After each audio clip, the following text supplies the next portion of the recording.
لیا، بھکر، ڈیرہ غازی خان اور دیگر صحرائی علاقوں میں ساون اور بھادوں کے 2 مہینوں کو سانپوں کے ملاپ کا اور مستی کا مہینہ مانا جاتا ہے۔ آج کل یہ مہینے شروع ہو چکے ہیں، لہٰذا بھکر، لیا، میاں والی، جھنگ اور ڈیرہ اسماعیل خان کے رہنے والے لوگ ان میں خصوصی احتیاط کریں۔ ویسے تو ساون اور بھادوں دونوں ماہ کے دوران پوری دنیا میں ہر رنگ نسل کے سانپ ملاپ کرتے ہیں، مگر ہمارے علاقوں میں کچھ زیادہ ہی احتیاط کی ضرورت اس لیے بھی ہے کہ اگر خدا نہ خواستہ یہ سانپ کسی کو کاٹ لیں تو انہیں لیا، بھکر، میاں والی سے ملتان ریفر کر دیا جاتا ہے یا پھر اسلام آباد ریفر کر دیا جاتا ہے، اور زیادہ تر مریض سفر کے دوران ہی اللہ کو پیارے ہو جاتے ہیں۔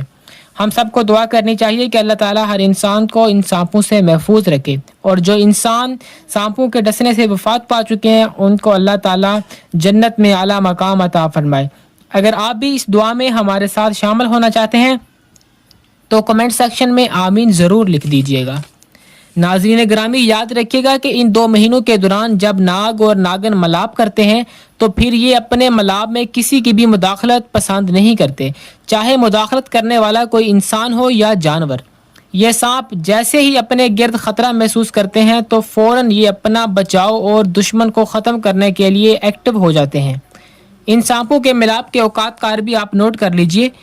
ان مہینوں کے دوران یہ سانپ عصر کے بعد سے لے کر پوری رات اور صبح طلوع آفتاب کے وقت تک ایک دوسرے کے ساتھ رہتے ہیں، پھر کچھ دیر کے لیے یہ ایک دوسرے سے محدود فاصلے پر دور ہو جاتے ہیں اور پھر دوبارہ عصر کے وقت ملاپ کرتے ہیں۔ دیہاتی، صحرائی، پہاڑی اور جنگلی علاقہ جات کے لوگ ساون اور بھادوں ان 2 مہینوں میں عصر کے بعد سے لے کر مکمل رات اور طلوع آفتاب تک نہایت احتیاط کریں۔ رات کو ہر صورت ٹارچ لے کر باہر نکلیں اور نظریں زمین پر رکھیں، اور بچوں کو رات کے وقت ہرگز گھر سے باہر جانے نہ دیں، بلکہ گھر میں اگر پودے، درخت یا گھاس وغیرہ ہے تو بچوں کو ان کے پاس مت جانے دیں۔ رات کے وقت کھیتوں اور فصلوں میں نہ جائیں، اگر مجبوراً جانا بھی پڑے تو احتیاط کریں۔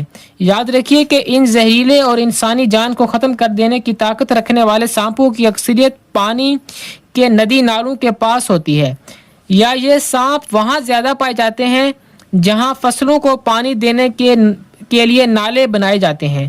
کالے سانپ کی جوڑی زیادہ تر بہتے پانی کے پاس موجود ہوتی ہے، جبکہ اچھیا دھاری ناگ کی جوڑی ریگستانی علاقے میں موجود ہوتی ہے۔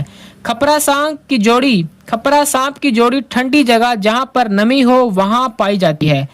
تیر سانپ کی جوڑی کسی بھی پھلدار درخت کے پاس ہوتی ہے۔ 2 منہ سانپ کی جوڑی اکثر پرانے کھنڈرات یا ویران کنویں کی جھاڑیوں میں ہوتی ہے۔ اکثر سانپ رات کے وقت ڈستے ہیں جب ان کی دم پر پاؤں رکھ دیا جاتا ہے۔ یاد رکھیے گا کہ کالا سانپ صرف اپنے دفاع میں ڈستا ہے، ورنہ وہ پہلے کبھی حملہ نہیں کرتا۔ کھپرا سانپ نے تو اپنے مرشد گوگا پیر کو بھی ڈس لیا تھا، لہٰذا یہ کھپرا سانپ بے مرشدہ سانپ ہوتا ہے۔ یہ کبھی بھی قابل بھروسہ نہیں ہوتا، اسے جب بھی موقع ملے یہ کاٹ لیتا ہے۔ کھپرا سانپ اتنی جلدی اپنی جگہ نہیں بدلتا، اس لیے اگر آپ کبھی بھی اس نسل کے سانپ کو کسی بھی مقام پر دیکھیں تو فوراً اس کا سر کچل دیں، ورنہ یاد رکھیے گا کہ اگر آپ نے ایسا نہ کیا تو آپ کو کسی بھی اپنے عزیز کا دکھ برداشت کرنا پڑ سکتا ہے۔ آج تک میاں والی، لیا، بھکر، جنگ، مظفر گڑھ اور ڈیرہ اسماعیل خان میں کئی جوان انہی سانپوں کے ڈسنے اور اپنی معمولی سی لاپرواہی کے نتیجے میں جان سے ہاتھ دھو چکے ہیں۔ اللہ تعالیٰ ہم سب کو ان زہریلے سانپوں سے محفوظ فرمائے۔ تمام دوست کمنٹ سیکشن میں آمین ضرور لکھ دیجیے گا۔ شکریہ۔